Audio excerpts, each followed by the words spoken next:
From the high granite ledge where he often sat, the world below was an arrangement of distance and silence. Cassian watched the valley as a man might watch a slow tide, its movements predictable, its concerns remote.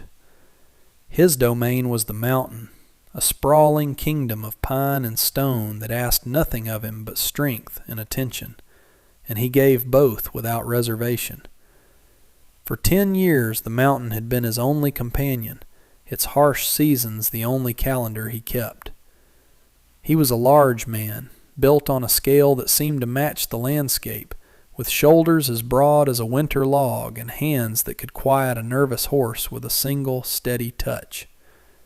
His hair and beard were long and unkempt, bleached by the sun of 1,000 high-altitude afternoons, and his eyes held the patient, assessing look of a predator.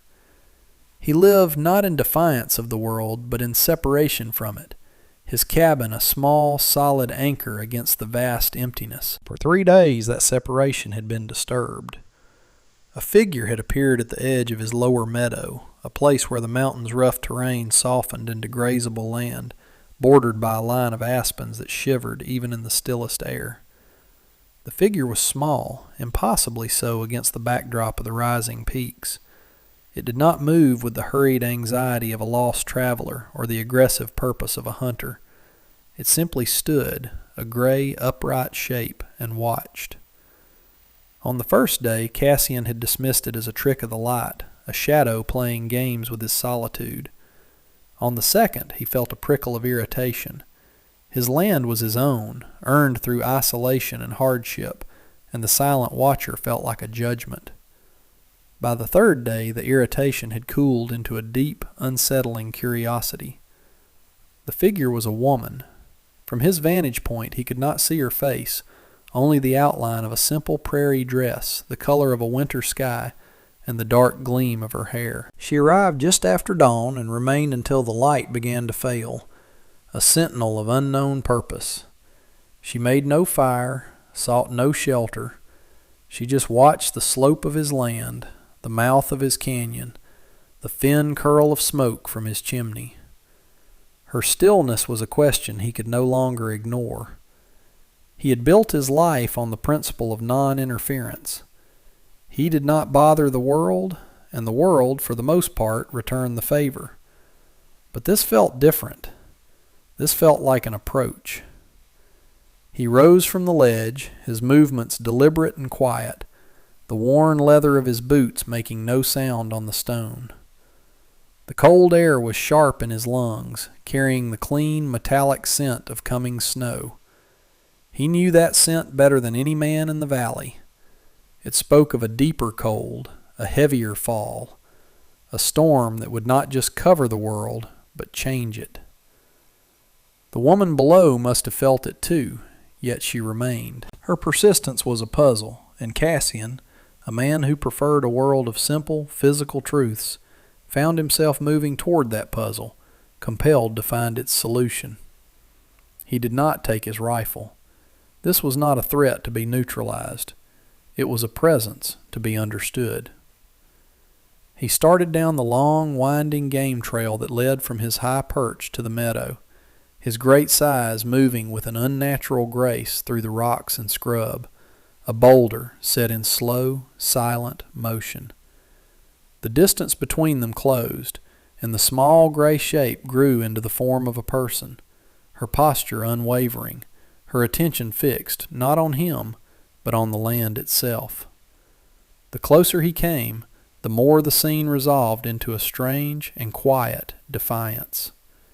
She was young, younger than he had imagined, with a face that was calm and composed, despite the biting wind that pulled at the edges of her dark hair. She was Chinese, a rarity in this part of the country, usually seen only in the larger railroad towns, never this far into the wilderness.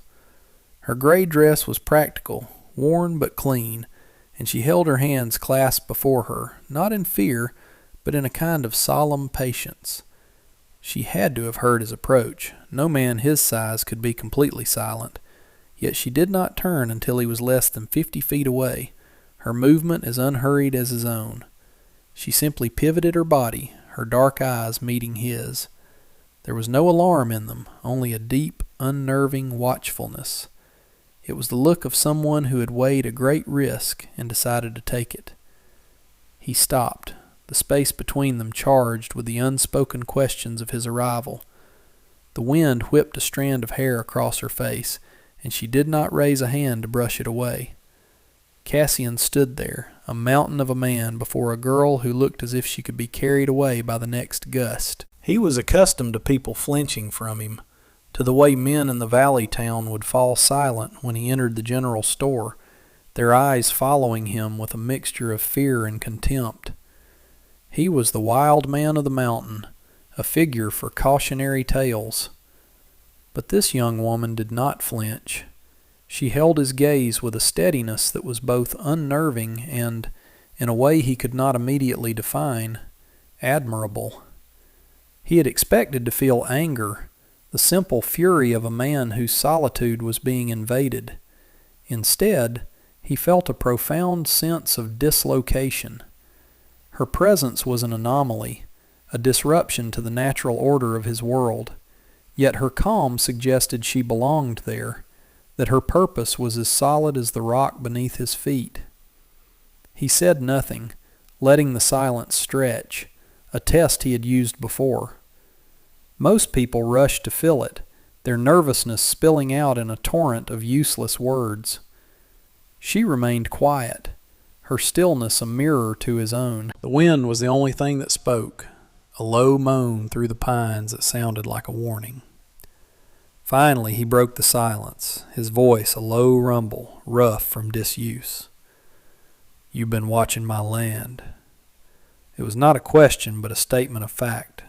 Her gaze did not waver. "Yes," she said. Her voice was soft, yet it carried clearly in the thin air, devoid of any tremor. "I have." He waited for more, for an explanation, an excuse, a plea. None came. She simply stood her ground, acknowledging the truth of his words. He took another step closer, his shadow falling over her. The sheer difference in their size was stark. He could have broken her with one hand. The thought was unwelcome, a flicker of the savagery others saw in him. He pushed it away. "Why?" he asked, the single word carrying the weight of his 3 days of watching her in return. She looked past him for a moment, her eyes tracing the line of the high, narrow canyon that cut into the mountain behind his cabin, its rock walls a natural fortress against the elements. "Because of that," she said, her gaze returning to his. "The canyon. And because of the sky." Her words were simple, direct, yet they deepened the mystery. She was not here for him, not in the way he had assumed. She was here for the mountain itself. "The sky is turning," she continued, her voice maintaining its even, quiet tone. "My father taught me to read the signs. The clouds have been sitting on the peaks for 2 days. The wind has shifted. It comes from the north now, with a bite to it. A big storm is coming, a blizzard. Not just a snowfall, but something that will bury the valley." Cassian knew she was right. He had felt it in his bones, a deep, ancient ache that always preceded the worst winter storms. He had been preparing for it, stocking his woodpile, securing his cabin. It was the rhythm of his life, but it was not the rhythm of the valley. The town below, with its flimsy structures and its stubborn refusal to heed the mountain's warnings, was a fragile thing. He had seen storms like this before. Storms that could wipe out a herd in a single night, that could leave families frozen in their own homes. "The valley folk know the seasons," he said, a touch of dismissal in his tone. "They'll manage." "No," she said, and for the first time a flicker of something sharp, not fear but a fierce urgency, entered her voice. "They won't. Not this time. Their herds are too large, spread out in the lower pastures. There is no time to drive them south. The long-range shelters are 2 days' ride away. They will lose everything. The cattle, the sheep, everything they need to survive the winter." She paused, taking a breath, the cold air misting before her lips. "And when the livestock is gone?" The people will follow." She looked at him then, and her gaze was so direct, so stripped of artifice, that it felt like a physical blow. "We need your canyon," she said. "It is deep, and the walls are high. It is the only place close enough, the only place strong enough to shelter the animals from the storm, the only place they will survive." The request was so audacious, so utterly unexpected, that Cassian could only stare at her. She was not asking for a handful of flour or a safe place for herself. She was asking him to save his enemies. She was asking the monster of the mountain to offer sanctuary to the very people who had scorned him, who had driven him into this isolation in the first place. His first instinct was a bitter, silent refusal. The town of redemption, as it was so piously named, had offered him nothing of the sort. He had come to this country years ago, seeking nothing but peace, a place to put the war and the noise behind him.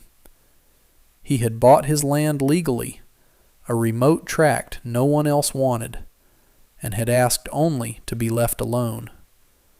But his size, his silence, his refusal to participate in their small-minded society had made him a target of suspicion. They whispered about him in the saloon, accused him of spooking their cattle, blamed him for every fence that broke and every well that ran dry.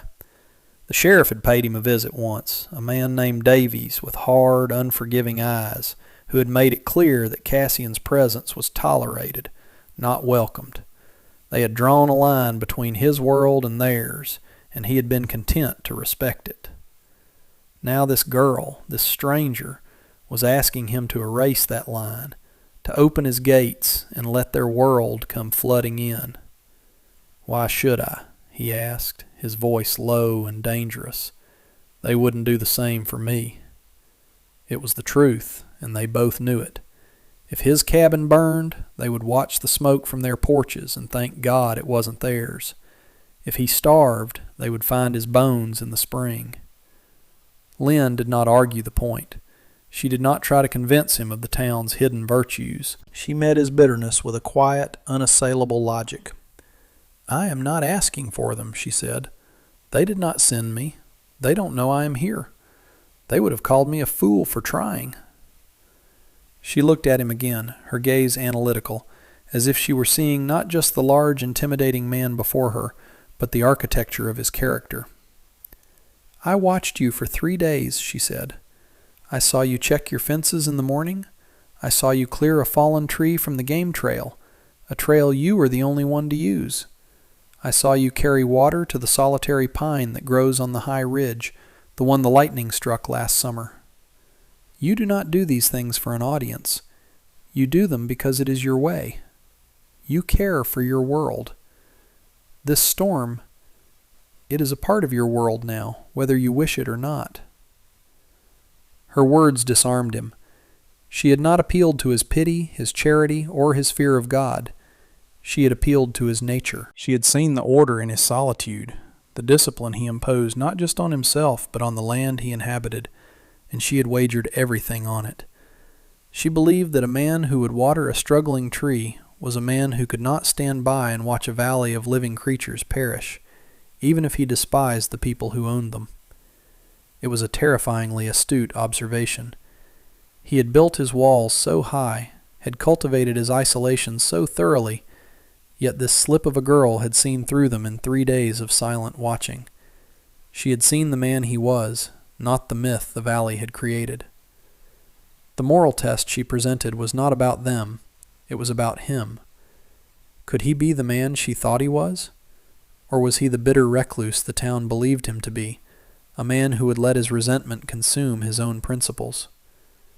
The north wind howled, a promise of the coming fury, and in its cry he heard the question being asked not just by the girl, but by the mountain itself. He looked from her steady face to the darkening sky and felt the weight of a choice he had not asked for, but which had arrived all the same. He gave a slow, reluctant nod. It was a barely perceptible movement, but her eyes, so attuned to the slightest detail, registered it instantly. A small, almost invisible wave of relief passed over her features before she mastered them again. "There is no time," he said, his voice flat. "The herds are scattered.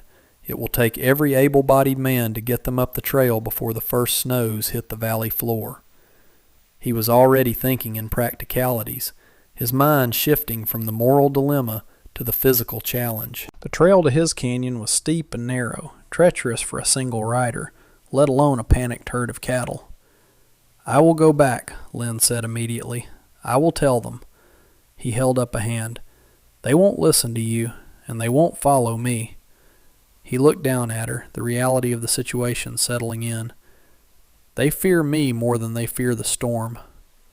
"Some do," she conceded, "but fear of starvation is a powerful motivator. Mr. Davies, he is the head of the Stockmen's Association.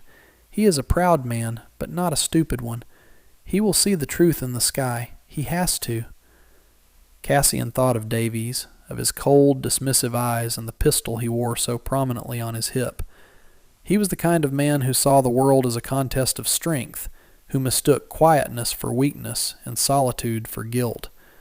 To approach him for help was unthinkable. To have him lead a procession of his hostile neighbors onto Cassian's private land felt like a violation.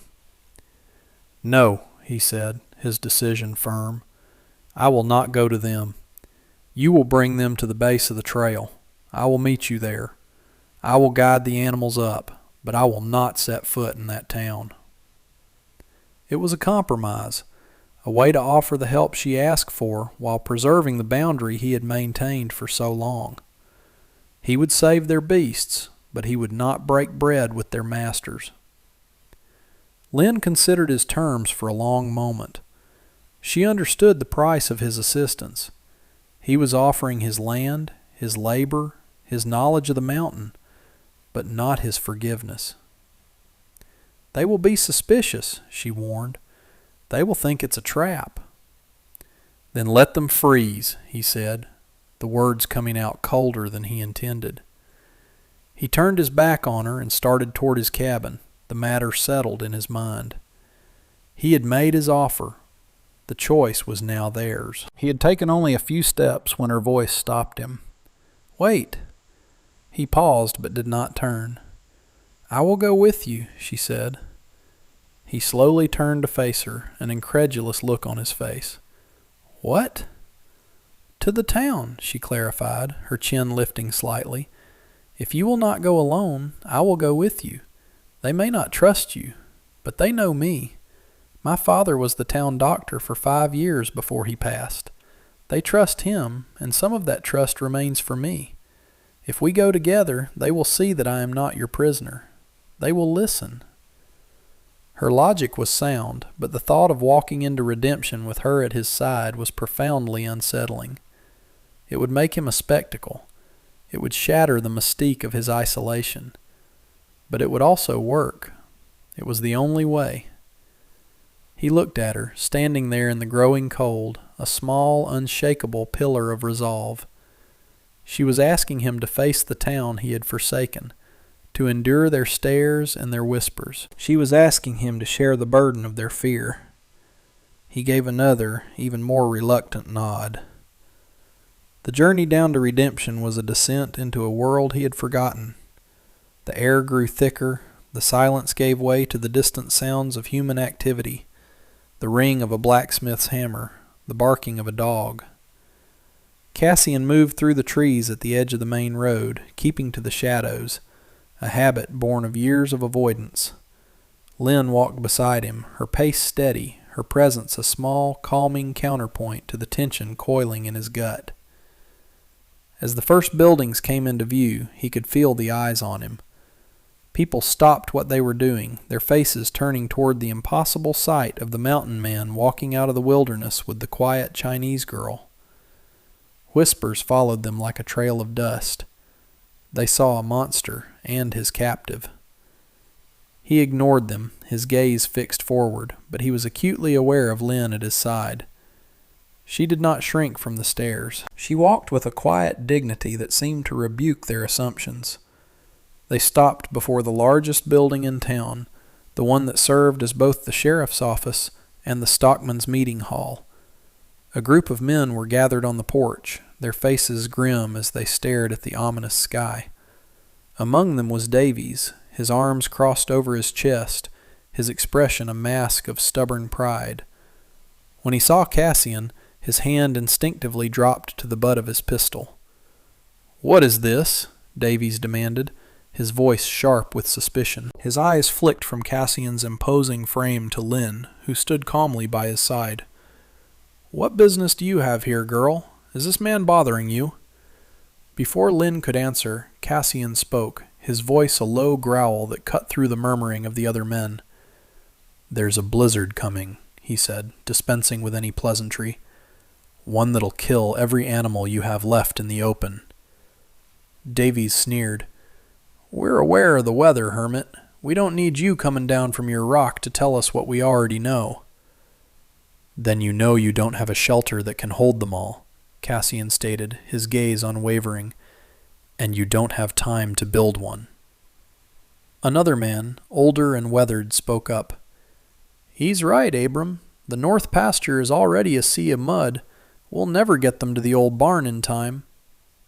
Davies shot the man a withering look, silencing him. He turned his attention back to Cassian, his eyes narrowed. "And I suppose you have a solution?" The question was thick with sarcasm.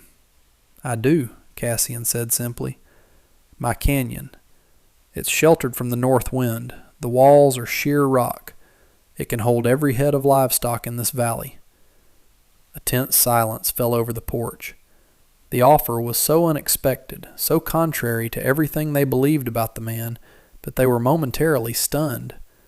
They looked at each other, their faces a mixture of disbelief and desperation. It was a lifeline, but it was being offered by a man they had treated as an outcast. Davies was the first to recover, his suspicion immediately reasserting itself. "And what's your price?" he asked, his tone accusatory. "What do you want in return for this generosity?" Cassian looked at the hard, untrusting faces before him and felt a familiar wave of disgust. But then he glanced at Lynn, at her quiet, steady presence, and remembered the promise he had made. "Nothing," he said, the word hanging in the cold air. "I want nothing. Just get your animals to the base of my trail before the sun sets. The storm won't wait for you to debate it."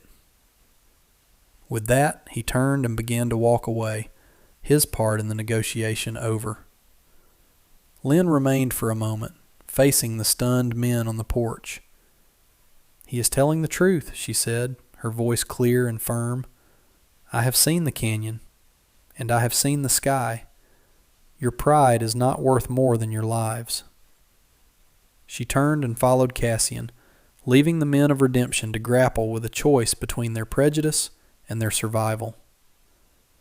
The work that followed was a frantic race against the dying light and the falling temperature. To his surprise, Davies and a dozen other men arrived at the trailhead within the hour, their faces still etched with suspicion, but their actions driven by a desperate urgency. They brought with them the first of the herds, a chaotic mass of frightened cattle, their lowing a constant, mournful sound against the rising wind. Cassian said nothing to them. He simply turned and began the ascent, leading the way up the treacherous path. He moved with the certainty of a man on his own ground, his powerful legs eating up the incline, his presence a solid, calming force for the panicked animals. Lynn worked tirelessly, a small, swift figure moving between the ranchers and the herd. She translated Cassian's rare, one-word commands, "Now, left, hold," into instructions the men could follow, acting as a bridge between his silent competence and their clumsy haste. She moved without fear among the heavy, jostling bodies of the cattle, her calm voice and steady hand doing more to soothe the animals than all the shouting of the ranchers combined. A strange rhythm established itself on the mountainside. Cassian at the lead, a silent, indomitable guide. Lynn in the middle, the quiet intelligent heart of the operation, and the men of redemption following, their initial hostility slowly giving way to a grudging respect as they watched the mountain man work. He was not a savage. He was a master of his environment, his knowledge of the terrain absolute, his strength seemingly inexhaustible. He cleared fallen branches with a single heave, guided stumbling calves back onto the path, and saw dangers in the shifting rock long before they did. By the time they reached the mouth of the high canyon, the sun was a pale, disappearing sliver, and the first flakes of snow were beginning to drift down from the iron-gray sky. One by one, the herds were driven into the deep, protected chasm. The space was larger than it looked from below, a natural corral carved from the heart of the mountain. The animals, sensing the shelter from the wind, quieted almost immediately, their nervous energy dissipating in the sudden calm. Cassian stood at the entrance, his large frame silhouetted against the swirling snow, counting the last of the sheep as they were herded inside. Davies approached him, his face chapped by the wind, his earlier arrogance gone, replaced by a weary acknowledgment of the debt he now owed. "That's the last of 'em," he said, his voice rough. "Every head accounted for." Cassian merely nodded, his eyes on the storm. The snow was falling faster now, thick and heavy, already beginning to blanket the ground. "Get your men to my cabin," he said, his voice low but insistent. "You won't make it back down the mountain in this." Davies hesitated. The thought of taking shelter under the roof of a man he had so openly despised was a bitter pill to swallow. But one look at the blinding curtain of white that was descending upon them told him he had no choice. The cabin was small, built of thick, hand-hewn logs, with a single stone fireplace that threw a warm, flickering light against the rough-hewn walls. It was sparse, but meticulously clean, everything in its place. A bed in one corner, a table and 2 chairs in the center, shelves holding simple pottery and neatly stacked supplies. It was the home of a man who lived a disciplined, solitary life, not the den of a wild animal. The men from the town filed in, their large bodies filling the small space, bringing with them the smell of cold, wet wool and nervous sweat. They stood awkwardly, unsure of what to do, their eyes darting around the room, taking in the details of the life of the man they had feared and misunderstood. Cassian ignored them, moving to the fireplace to add another log, his movements efficient and purposeful. Lynn, however, seemed to understand their discomfort. She went to the small stove, found a kettle, and began to prepare tea, her simple, domestic action cutting through the thick tension in the room. The blizzard descended with a terrifying fury. The wind shrieked like a living thing, and the snow beat against the single window pane with a relentless, punishing rhythm. Inside the small cabin, the world was reduced to the crackle of the fire, the hiss of the kettle, and the strained silence of men forced into an unwelcome intimacy. Davies stood by the window, peering out into the maelstrom, his face a grim mask.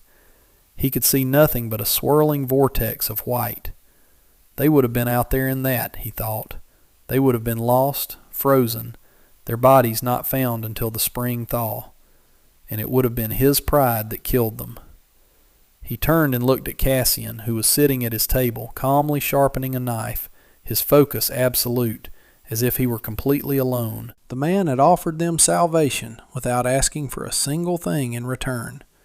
He had worked harder than any of them, had faced the same risks, and now he was sharing his fire and his roof with his tormentors.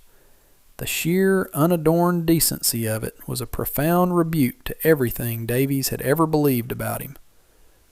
The storm raged for 2 days and 2 nights. Time inside the cabin became a slow, syrupy thing, marked only by the shifting light through the snow-caked window. The men spoke little, their earlier bravado stripped away by the awesome power of the storm. They ate the simple stew of dried meat and vegetables that Lynn prepared, sharing the few bowls Cassian owned. In the shared vulnerability of their confinement, the walls between them began to thin. They saw Cassian not as a threat, but as their host, a man who was quietly, unobtrusively keeping them alive. He never spoke of their past animosity. He never gloated about their dependence on him. He simply existed in his space, calm and self-contained, and by his example he taught them a lesson in dignity. On the third morning they awoke to silence. The wind had died. The relentless drumming of the snow had stopped. Cassian opened the door, and a brilliant, painful light flooded the cabin. The world outside was transformed, a landscape of impossible white, sculpted by the wind into huge rolling drifts. The sky was a deep, cloudless blue. The storm was over. The descent from the mountain was slow and arduous. The snow was waist-deep in places, and Cassian had to lead the way, his powerful body breaking a trail for the others to follow. The men, humbled and exhausted, worked together without complaint, their earlier friction forgotten in the face of the shared task of survival. They cleared the path for the livestock, which emerged from the canyon blinking in the bright sun, safe and unharmed. When they finally reached the valley floor, the devastation the storm had wrought was clear. Roofs had collapsed, fences were gone, and the world was buried under a thick white shroud. But the heart of the town, its people and its animals, had survived. As the last of the cattle were driven toward the town, Davies stopped and faced Cassian. The other men gathered around, their faces tired, but their eyes clear. There was no grand speech, no flowery apology. Davies simply looked at Cassian, a long, searching look, and then he extended his hand. "We owe you," he said, his voice quiet but firm. "We were wrong about you." Cassian looked at the offered hand for a moment, then took it. The handshake was brief, solid. It was enough. As the men began to disperse, leading their herds home, Lynn came to stand beside Cassian. They watched the procession move away, the dark shapes of the animals a stark contrast against the endless white. The air was clean and cold, and the world felt new, washed clean by the storm. "They will not forget this," she said softly. "No," he agreed, "they won't."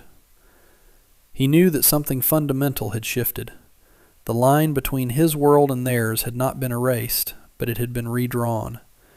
It was no longer a line of hostility, but one of grudging, hard-won respect.